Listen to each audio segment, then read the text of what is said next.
नमस्कार दोस्तों, आज के हमारे इस वीडियो में आप सभी का स्वागत है। हम आपका लेकर आए हैं दशा माता के 9वें दिन तक किए जाने वाले व्रत की अगली कहानी। कहानी आपको अच्छी लगे तो वीडियो को लाइक कर दीजिएगा, चैनल को सब्सक्राइब करना ना भूलिएगा। अब करते हैं हम कहानी शुरू। एक समय की बात है, एक साहूकार था, उसके परिवार में 5 पुत्र, उनकी बहुएं तथा एक पुत्री थी। पुत्री का विवाह हो चुका था, परंतु उसका गोना नहीं हुआ था। इस कारण वह अपने माता पिता के घर से ही रह रही थी। एक दिन साहूकार की पत्नी दशा माता का डोरा लेने लगी। उसकी बहू ने भी डोरा लिया। बहू ने अपनी सास से पूछा कि क्या ननंद के लिए भी डोरा लेना है। सास ने कहा हाँ। इस बार बहू ने कहा उनकी तो विदाई होने वाली है, यदि व्रत से पहले ही विवाह विदा हो गई तब क्या होगा। सास ने उत्तर दिया, मैं व्रत का सारा सामान साथ ले रहा लूंगी, वह अपने ससुराल में पूजा कर लेगी। तो ऐसा ही हुआ। कुछ समय बाद उसके ससुराल ले जाने उसका पति आ गया। माँ ने बेटी को विधि पूर्वक विदा किया और उसकी पालकी में पूजा का सब सामान रखवा दिया। लड़की अब अपने ससुराल पहुंच गई। आसपास की महिला नई बहू और देखने आने लगी। सब उसकी सुंदरता, गहने और कपड़ों की तारीफ करने लगे। इतने में एक औरत की नजर उसके गले में बंधे हुए डोरे पर पड़ गई। वह बोली, बहू की माँ सास टोटके वाली है, देखो इसके गले में तो क्या डोरा बंधा है भेजा है। सबकी निगाहें बहू के गले में बंधे डोरे पर पड़ी। सभी स्त्री ने डोरे के बारे में अपनी अपनी राय प्रकट करने लगी। शाम को सास, ननंद, देवरानी, जिठानी पर घर की सभी स्त्रियां उसके डोरे की चर्चा करने लगी। सब डोरे की निंदा कर रही थी। सुबह से शाम तक डोरे के बारे में सुनते सुनते बहू बहुत बुरा लगना लगा। उसने डोरे को गले में उतारकर जलती हुई आग में डाल दिया। डोरे के जलने के सारे घर में आग लग गई। घर में रख सब ध्यान जल गया। सब आदमी अपने प्राण बचाकर भागे और कहने लगे, घर में केवल नई बहू नहीं, उसका पति भी रह गया है, बाकी सब कहाँ। इस बार बहू के कहा उसकी विदाई होने वाली है, यदि व्रत से पहले ही वह विदा हो गई तब क्या होगा। सास ने उत्तर दिया, मैं व्रत का सारा सामान साथ में रख दूंगी, वह अपने ससुराल में पूजा कर लेगी। ऐसा ही हुआ। कुछ समय बाद उसे ससुराल ले जाने उसका पति आ गया।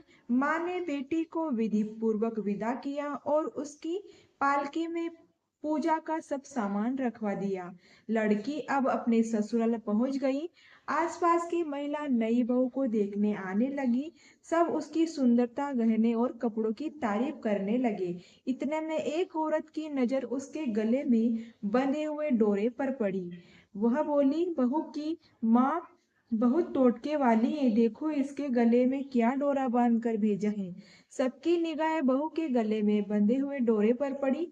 सभी स्त्रियों ने डोरे के बारे में अपनी अपनी राय प्रकट करने लगी। शाम को सास, ननद, देवरानी, जिठानी का ही सभी स्त्रियों उसके डोरे की चर्चा करने लगी। सब डोरे की निंदा कर रही थी। सुबह से शाम तक डोरे के बारे में सुनते सुनते बहू को बहुत बुरा लगना लगा। उसने डोरे को गले से उतारकर जलती हुई आग में डाल दिया। डोरे के जलने से ही सारे घर में आग लग गई। घर में रखा सब धन धान्य जल गया। सब आदमी अपने प्राण बचाकर घर से भागने लगे। अब घर के केवल नई बहू और उसका पति रह गया था, बाकी सब भाग गए। घर का सारा सामान जल गया। घर में अब ना खाने की अन्न था और ना ही पहनने के लिए वस्त्र बचे थे। इसलिए दोनों पति पत्नी गांव छोड़कर रोजगार खोजने के लिए चल दिए। चलते चलते वो उसकी गांव में पहुंच गए, जहाँ की वह लड़की ने अपने पति से कहा, तुम यहाँ भाड़ भोजो और मैं भी कोई काम ढूंढती हूँ। पत्नी का कहना मानकर वो भाड़ झोंकने लगा और वह स्वयं घूंघट करके कुएं पर जाकर बैठ गई। उस कुएं पर सारे गांव की स्त्रियां पानी भरने आ रही थी और उस लड़की की भाभियां कुएं पर पानी भरने आई, परंतु वह तो उन्हें अपनी ननद को पहचाना। वह उससे बोली, तुम तो किसी भले घर की लड़की या मासूम होती हो, कुछ काम करना चाहती हो तो बोलो। लड़की बोली, काम तो करूंगी परंतु नीच काम नहीं करूंगी। बड़ी भाभी बोली, हमारी ननद ससुराल चली गई है, तुम हमारे बच्चे को ही देखभाल करती रहना और हमारे घर में सीधा लेकर अपना भोजन बना लेना। लड़की इस काम के लिए राजी हो गई। लड़की की भाभी अपने घर आई और सास से बोली, कुएं पर एक अनाथ लड़की बैठी थी, वह हमारे घर रहने को और बच्चे की देखभाल करने को राजी हैं। आप कहो तो हम उन्हें रख ले। सास ने कहा, खुशी से रख लो, परंतु आपस में झगड़ा मत करना। सब बहुएं तैयार हो गई। वह आपस में सभी बहुएं तैयार हो गई। वह आपस में कुएं पर गई और उसे अपने घर ले आई।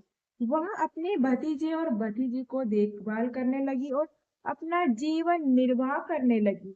एक दिन दशा माता का डोरा लेने का अवसर आया। सास के कहने पर सब बहुओं ने डोरा लिया। बहू ने सास से पूछा, क्या इस लड़की के लिए भी डोरा लेना है? सास बोली, हाँ ले लो। बहू ने कहा, इसी प्रकार आपने ननंद जी के लिए भी डोरा लिया था, परंतु पूजा से पहले ही उसकी विदाई हो गई थी। अब इस लड़की को यदि डोरा दिलवा जाए तो पूजा से पहले कहीं यह भी न चली जाए। सास बोली, तुम्हारी ननंद ने अपने घर जाकर पूजा की होगी। यह लड़की पूजा होने तक इस घर में रहेगी तो अपने आप पूजा में शामिल हो जाएगी, और यदि कहीं चली गई तो वहां पर पूजा कर लेगी। सर्व सम्मानित लड़की ने भी दशा माता का दौरा लिया। 9 दिन तक वह दशा माता की कथा तक व्रत पूजन में शामिल हो रही। 10वें दिन लड़की की माता और भाभीियों ने सरस से स्नान किया और घर में चौका लगाया था। पूजा की तैयारी करने लगी। लड़की बहू से बोली, यदि कोई पुराना कपड़ा मिल जाए तो मैं भी स्नान कर लूं। बहू ने अपनी सास से पूछकर अपनी ननद की एक साड़ी उस लड़की को दे दी। अपनी पुरानी साड़ी लेकर वह स्नान करने गई। उससे सर्फ से स्नान करके साड़ी पहन ली और घर आ गई। पर पूजा प्रारंभ हुई। वह जैसे ही पूजा के पास आकर बैठी तो बहू ने कहा, यह हमारी ननद जैसी लग रही है। इस पर सास ने नाराज होकर कहा, तुम्हारे मन में जो आता है बोलती रहती हो। पूजा के समय भी चुपचाप नहीं बैठ जाती हो। चुप रहो, मुझे कथा कहने दो। तुम्हारी बातों से कथा विघ्न पड़ता है। बहू ने चुप हो गई और गई। घर की सब स्त्रियों प्रारंभ किया, तभी लड़की ने भी प्रारंभ किया। इसके बाद सभी स्त्रियां एक दूसरे का सर गूंथने लगी। बहू बोली, सर करने के लिए घूंघट हटा दे। तो लड़की बोली, नहीं नहीं, घूंघट नहीं हटा सकती, आप ऐसे ही सर गूंथ लो।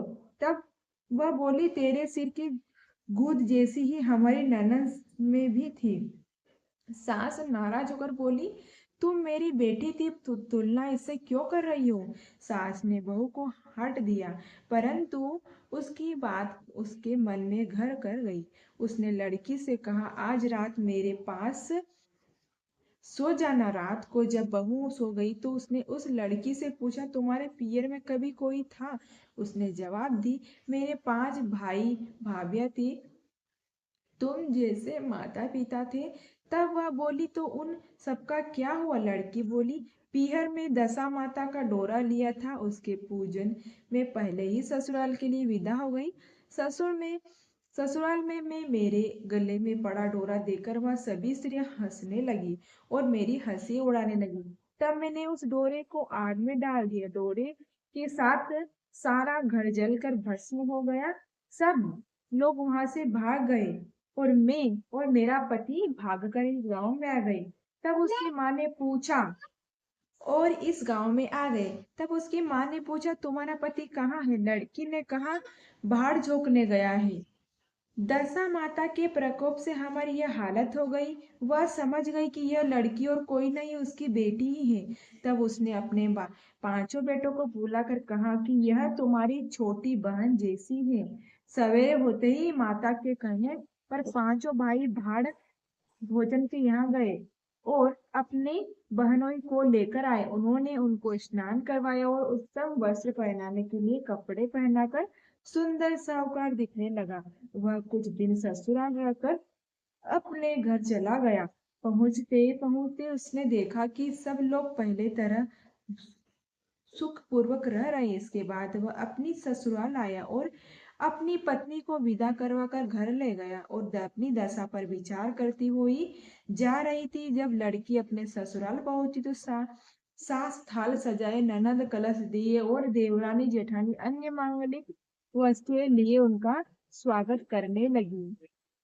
और खड़ी उसकी नेक तस्दुर होने बाद लड़की बोली, आप लोगों पहली पहली बार दशा के दौरे के लिए अपशब्द कहे थे, जिसका फल यह हुआ है कि घर के सब लोग बिछड़ गए तथा घर का धन दान जलकर स्वाहा हो गया।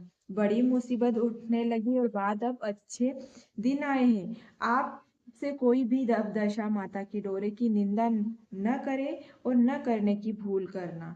जब मेरा व्रत हो सब श्रद्धा पूर्वक पूजन करना।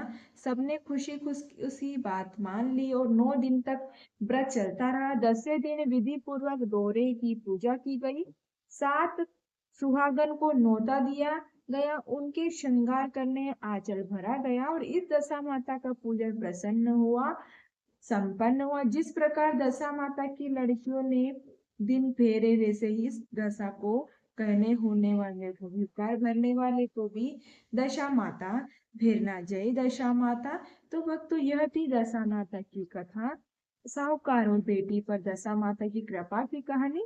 और आपको यह कथा अच्छी लगी तो वीडियो को लाइक कर दीजिएगा, चैनल को जरूर सब्सक्राइब कर लीजिएगा। मिलते हैं ऐसे ही नेक्स्ट वीडियो के साथ में, तब तक के लिए जय श्री हरि।